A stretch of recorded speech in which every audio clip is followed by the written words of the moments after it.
tayangkan melalui video.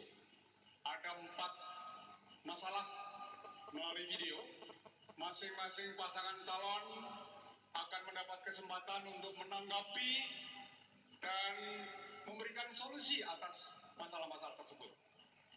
Siapa akan mendapatkan masalah yang mana akan kita undi. Saya persilakan para calon untuk kembali ke mimbar.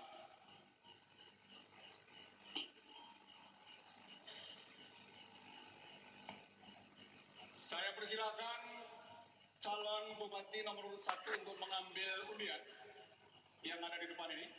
Undian, silakan. Ya, ambil satu aja. Satu. Amin. Kemudian calon bupati nomor urut 1 Pak Marzuki, silakan mengambil. Nomor 2. Nomor 2, maaf. Nomor 2. Baik. Nomor 2. Ya. Baik. Kemudian calon wakil bupati nomor 1. Mohon tidak dibuka dulu. Kemudian calon wakil bupati nomor 2. Baik. Sesuai dengan nomor urutan pada segmen yang ketiga ini dimulai dengan calon nomor urut 1. Pak Broto disilakan untuk membuka masalah A. Saya persilakan operator untuk menayangkan masalah A. Mohon disimak.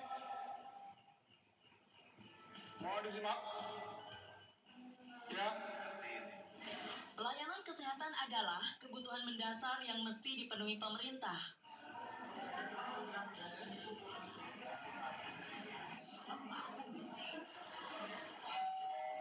Selama ini, pelayanan bidang kesehatan masih menuai banyak problem yang dihadapi masyarakat, khususnya pelayanan untuk masyarakat menengah ke bawah.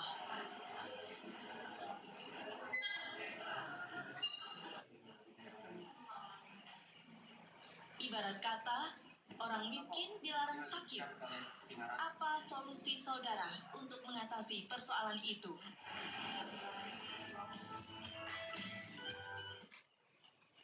Pak Broto, Pak Nuryaman, intinya adalah masalah kesehatan. Ya. Mohon ditanggapi dan diberikan solusi. 2 menit untuk Bapak. Udah kita lihat bersama masalah pelayanan kesehatan, bahwa menjadi tugas wajib pemerintah daerah setelah otonomi daerah. Yang pertama adalah pendidikan, yang kedua adalah kesehatan, ketiga infrastruktur, yang keempat adalah pilihan. Tadi masalah kesehatan adalah tugas wajib.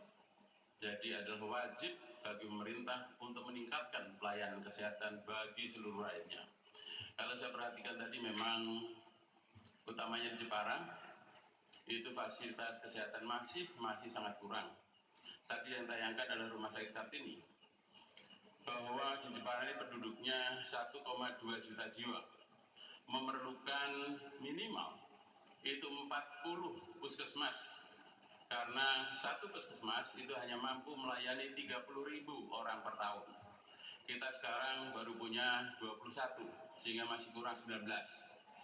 Rumah sakit rujukan itu juga masih kurang. Kita baru punya 1. Menurut hemat saya di sini perlu 3. Nanti 1 Kartini, 2 kita tempatkan ke arah selatan, dan 1 lagi di wilayah utara. Namun sebelum kita melangkah sampai ke rumah sakit rujukan, pertama sekali yang harus dilakukan adalah meningkatkan kualitas pelayanan puskesmas.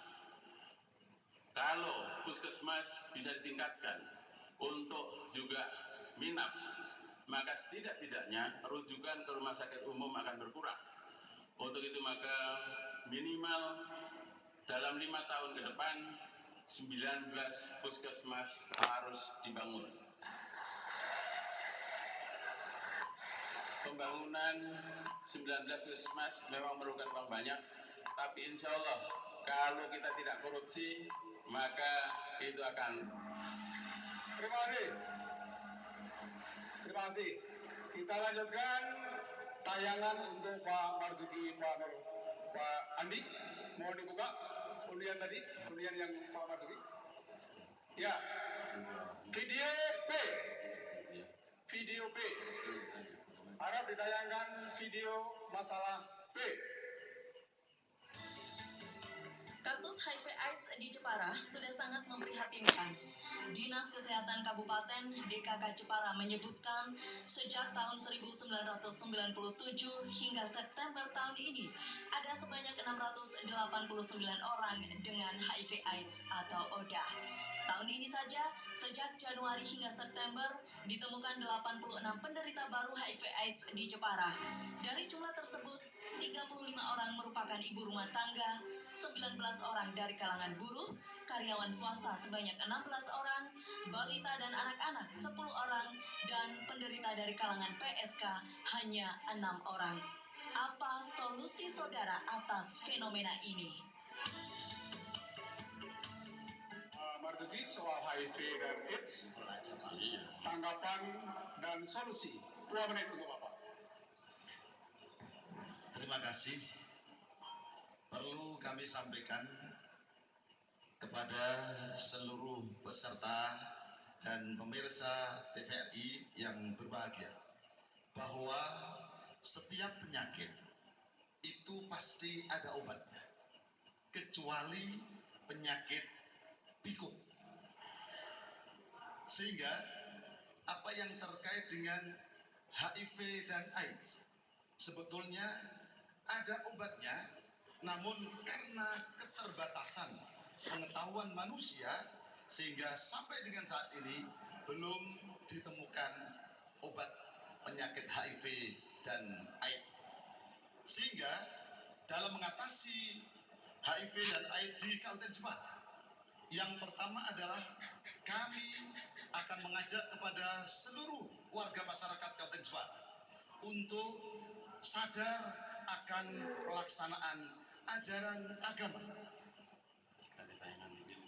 Hanya dengan diantara itulah apa yang terkait dengan kemungkaran, mungkarot dan maksiat itu akan terhindarkan. Di samping itu memberikan pelayanan pengobatan pencegahan terhadap merebaknya virus HIV dan penyakit AIDS. Sehingga perlu dibuka pelayanan umum di masing-masing kecamatan minimal, sehingga mereka itu bisa mengadukan, bisa menyampaikan apa yang menjadi keluh kesahnya terkait dengan hal yang menyangkut tentang HIV dan AIDS itu kepada pelayanan yang kami berikan. Di samping itu juga apa yang terkait dengan bantuan dari semua pihak. Ya, terima kasih. Kita lanjutkan dengan masalah berikutnya. Kepada pasangan calon nomor 1, mohon dibuka. Yang undian yang kedua tadi. Ya, pertanyaan C atau masalah C. Kita simak. C.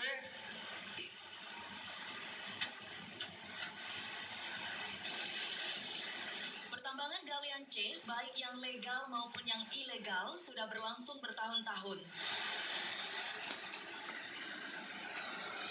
Kekayaan alam Bumi Kartini ini dikeruk untuk kepentingan segelintir orang tanpa memedulikan dampak lingkungan dan sosial yang terjadi. Kini di setiap lokasi penambangan telah muncul masalah lingkungan yang merugikan masyarakat. Undang-Undang Nomor 23 Tahun 2014, kegiatan penambangan galian C menjadi kewenangan pemerintah provinsi. Bagaimana konsep saudara jika terpilih menjadi bupati dan wakil bupati dalam menangani masalah tersebut? Pak Broto, Pak Suryaman, tentang galian C, tanggapan dan jawaban dan solusi 2 menit untuk Bapak. Terima kasih. Jadi pembangunan itu juga diperlukan untuk membangun daerah kita ini, tapi juga tidak lepas untuk mengindahkan atau memikirkan keindahan alamnya. Jadi perlu kita pikirkan, itu yang paling penting bagi kita semua. Hanya itu, terima kasih. Masih ada 90 detik, dipersilakan Pak Broto. Iya. Masih ada waktu. Tadi kita lihat penambangan Galian C. Kita memang harus membangun untuk kesejahteraan umat. Tetapi pembangunan itu jangan mengorbankan untuk kelestarian alam, karena justru pembangunan itu harus tetap melestarikan alam bersamaan dengan. Untuk itu maka perlu pengaturan. Penambangan terus tapi diatur, dialokalisir di satu tempat yang memang layak untuk ditambang, tapi tidak seluruhnya itu ditambang, sehingga kelestarian alam terjaga. Saat sekarang Galian C itu perizinannya dikeluarkan oleh provinsi, namun demikian tentunya provinsi dalam mengeluarkan izin itu rekomendasi dari pemerintah daerah. Untuk itu maka pemerintah daerah sangat berkepentingan, sehingga kembali lagi jangan menerima amplop dari para penambang, sehingga bisa adil mana yang boleh dan mana yang tidak boleh. Karena apa? Dalam pemberian izin kita harus menghitung benefit and cost rasionya.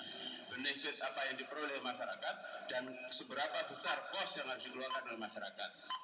Penimbunan penggalian akan merusakkan jalan, dan perbaikan jalan perbaikannya memerlukan dari APBD.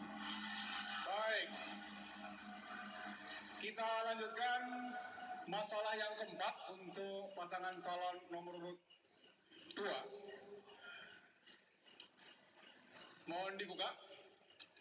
Ya, pertanyaan D atau masalah D, mohon ditayangkan. Sangat mudah menjumpai toko modern di Jepara.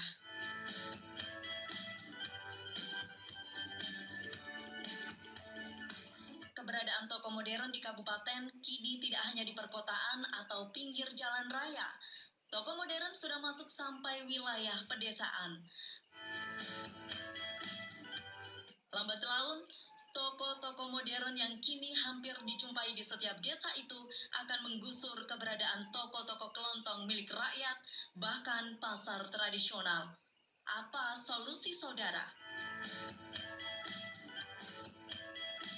Tapi setelah ada tokonya itu jadi sepi, orang-orang pada larinya ke mas, terus ya loncat aja, yang lain apa, yang laku apa, terpaksa itu. Baik, Pak Marzuki, Pak Andi, tanggapan dan solusi 2 menit untuk Bapak. Yang pertama, apapun sebuah modernisasi itu merupakan satu keniscayaan di dalam sebuah perkembangan zaman. Ketika kita melihat pasar modernnya kita sepakat, tapi sistemnya ini yang perlu kita rubah. Bahwa nanti yang sudah ada pasar modern mesti seperti yang sudah ada ini, saya tidak sebut namanya, kita akan lakukan moratorium. Tidak akan kita tambah lagi, kita akan berikan pasar-pasar modern yang itu akan dikelola oleh pemerintah daerah. Di sana kita akan libatkan semua komponen masyarakat, kita hidupkan UKM. Kita pikirkan saja, kalau dari Keling sampai ke ujung Pandan di Welahan, warga masyarakat semua mempunyai produktivitas terkait misalnya ada yang goreng kacang, ada yang goreng marning, ada yang bikin Pak Dokter mungkin tidak tahu di sini itu orok-orok gitu ya. Mungkin dari kerajinan tangan. Kita memberikan ruang kepada mereka bahwa konsep Jepara Mart yang kita samakan dengan pasar modern itu, sisi pelayanannya kita bisa lihat bahwa pasar modern akan lebih baik. Sisi kebersihannya, tentunya warga masyarakat kalau melihat sesuatu yang bersih itu akan tertarik ke sana. Sehingga kita akan memaksimalkan dari warga masyarakat terkait dengan UKM ini, kita berikan ruang kepada mereka sehingga warga masyarakat bisa memanfaatkan pasar itu, sehingga menaikkan daripada derajat perekonomian warga masyarakat Jepara melalui pasar-pasar yang ada, UKM yang ada di Jepara ini. Saya kira ini merupakan satu solusi bahwa kita akan memberikan bentuk menyelamatkan pasar-pasar tradisional. Di sana itu produktivitas yang hari ini mungkin warga masyarakat tidak bisa menjual produknya ke seperti yang tadi ada di situ Indomaret dan Alfamart dan seterusnya, kita akan berikan ruang kepada mereka untuk diberikan mereka bisa menjual. Baik. Terima kasih. Kita akhiri segmen